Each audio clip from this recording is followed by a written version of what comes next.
అవును మరి విష్ణువు. అవునమ్మా మరి నా భర్త శ్రీమూర్తి కాబట్టి అవును. ఈ యుగానికి ఇప్పటికి మరి నా పేరు ఆది మహాలక్ష్మి అని ఇస్తారు తల్లి. ఆది మహావిష్ణువు భార్య అయినటువంటి ఆది మహాలక్ష్మి దేవన్నమాట.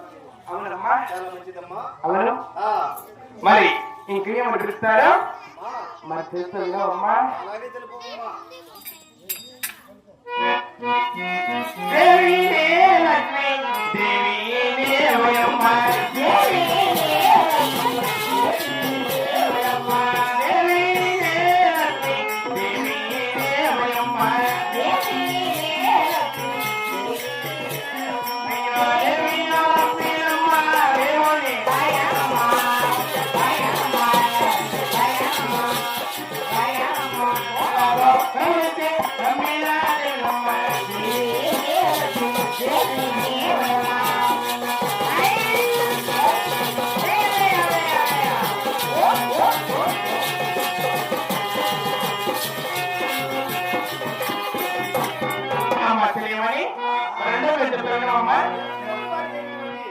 ఆది లక్ష్మీ దేవుని కూర్చున్నావు కదా. అవునమ్మా మరి